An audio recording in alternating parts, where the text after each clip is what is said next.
The power of an open heart. In a world that always seemed grey, there was a young man named Tony. For him, life was a relentless storm of misfortune. He toiled day and night, yet his pockets remained empty and his spirit heavy. Every success was fleeting, quickly overshadowed by a new wave of worries and sadness that clung to him like a shadow. He felt trapped in a vicious cycle of disappointment, believing the world had singled him out for its cruelest jokes. Desperate for an escape, a flicker of hope ignited when whispers reached him of a wise old man, a hermit living beyond the hills, who was said to hold the key to inner peace. Clinging to this last thread of hope, Tony packed a small bag and set off on a journey, his heart heavy with questions, searching for a solace he had only ever dreamed of. After many days of travel, Tony found the old man meditating beneath a sprawling, ancient tree. His face was a tapestry of wrinkles, each line telling a story of time and wisdom. Yet his eyes shone with a youthful clarity. Without a word of greeting, the old man simply beckoned for Tony to sit. He then produced a simple wooden cup, filled with clear water and a small pouch.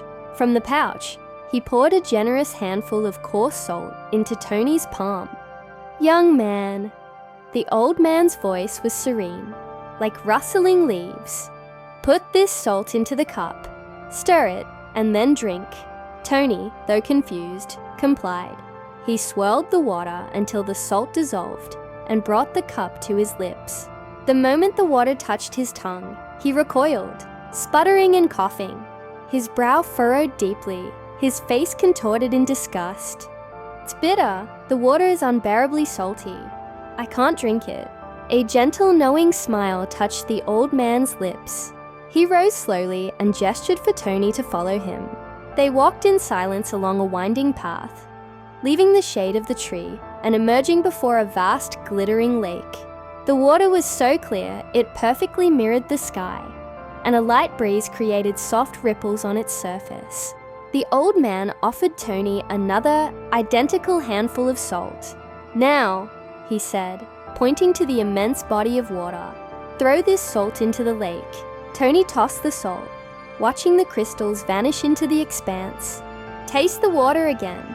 Hesitantly, Tony knelt at the water's edge.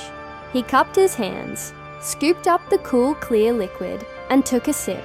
His eyes widened in astonishment. He took another larger gulp. It's sweet," he stammered, looking from the water to the old man in disbelief. "It tastes pure and fresh. I don't taste any salt at all." The old man sat down on a smooth rock by the shore, his gaze fixed on the horizon. He nodded slowly. "The salt is the same, my boy. Its nature has not changed. Its bitterness has not diminished. What has changed is the container." He gestured first toward the small wooden cup Tony still held, and then to the boundless lake before them. The pain and sorrows of life are exactly like this salt. The amount of suffering in the world doesn't really change. It is a constant.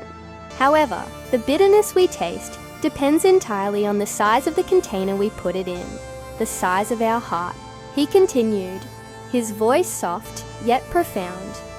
"When your heart is a small constricted cup, even the slightest bit of pain, the smallest handful of salt, will overwhelm you and make your whole life bitter. But if you can learn to expand your heart, to make it as vast and open as this lake, that same pain will dissolve within it, leaving almost no trace." Tony stared at the lake, then at his own hands, a deep understanding dawning in his eyes. The old man placed a comforting hand on his shoulder. "Do not fight the salt, my son. Focus instead on expanding the container. Make your heart bigger. How? By filling it with more than just your own sorrows," he concluded, his final words echoing across the water. "When your heart grows larger, you will find that small troubles no longer have the power to steal your peace. Cultivate compassion for others. Find joy in simple moments and practice gratitude for every sunrise. Learn to be patient with life's unfolding and grateful for its lessons, for it is patience and gratitude that are the rivers that feed the lake." making your heart vast, deep and calm, an unshakable reservoir of happiness.